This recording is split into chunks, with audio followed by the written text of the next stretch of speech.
You wouldn't believe it. This is the rebellion base for janitors.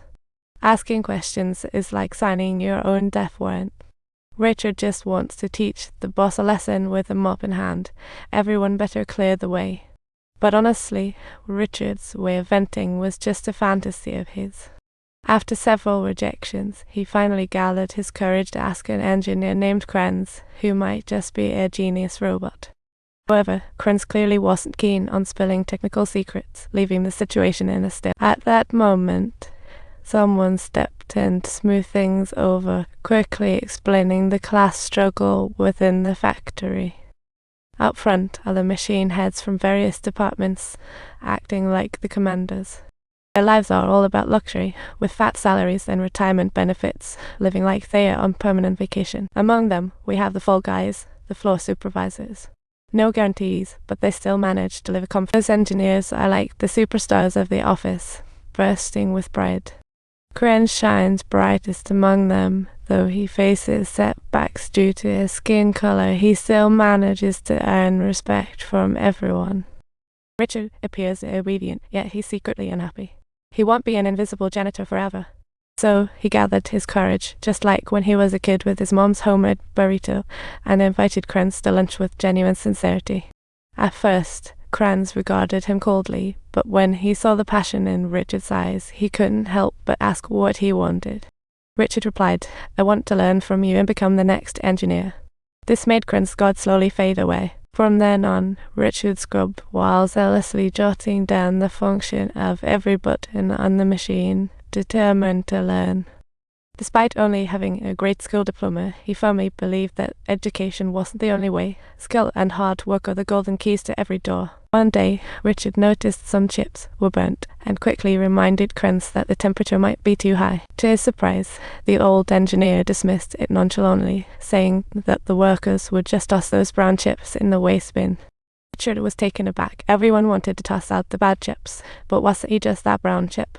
However, his struggles seemed trivial to Krenz. Krenz hadn't been promoted in 15 years, stuck listening to the machines, and seeing the other engineers mock Richard. He decided to take Richard to the central platform. To let him quietly listen to the roaring sounds of machines around him, the worn bearings complaining, the loose screws protesting. He pointed in the direction of the noise, explaining, "All I can do is listen. I can tell you which machine has issues. As long as I keep quiet." Richard struggled to distinguish, but still couldn't. He'll figure it out.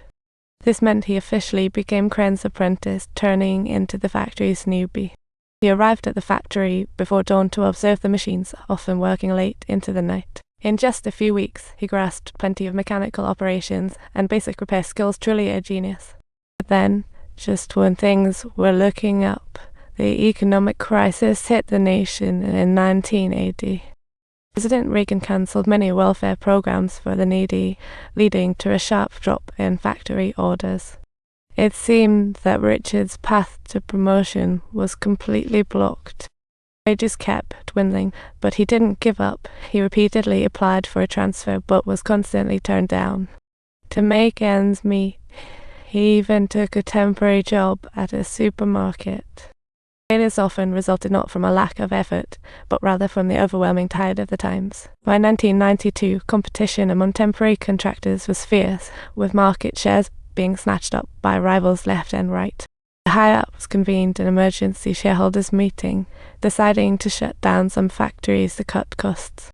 This directly impacted thousands of low-level employees relying on these jobs to support their families. Just as everyone fell into despair, company president Roger shot a video to encourage the troops. In the video, he pointed out that factories worldwide were facing difficulties, but every crisis conceals opportunity. He motivated everyone, saying each of you could be the key to changing your destiny. His words seemed to ignite the long-lost hope in Richard's heart. Richard started to realize that opportunities had actually been hidden in every corner of life. So he bravely proposed to his supervisor, why not try developing a spicy chip? This product might inject fresh vitality into the struggling factory. But the supervisor mocked him. saying developing a new product that takes years. What does the janitor know about dreams? Though Richard felt disheartened, he refused to throw in the towel. Late at night, he sneakily slipped into the office to search for the company directory. Using his clumsy technician voice, he called the president, hoping to say something worthwhile, only to blurt out, "I am from the botanical garden." "Are you the plant director?" "Not sure. I work in the botanical garden." He stammered nervously. I am a protection technician." "Are you a robot?" Don't hang up. I have an idea. This idea will enable our factory and employees to keep surviving." After a lot of effort, he finally got the call transferred to the president, feeling a sense of relief. "Hello, Richard. This is Roger. Mr. Enrico, hi. Thank you for taking my call. I have an idea that you must hear." "I'm listening." "All right, yes." "Sir, I'm Mexican, and I'm proud of it. There are many of us in this country. We buy snacks like others, eat Doritos, but no toppings. Strange. The spicier, the more we spend. Charlton, why don't make my own spicy sauce? I made my own spicy slurry, and it is delicious. You can slather it on everything. Burritos, fritters, popcorn, Cheetos, and best of all, Sir, 100. Mexican approved. My family and neighbors adore it to the very core.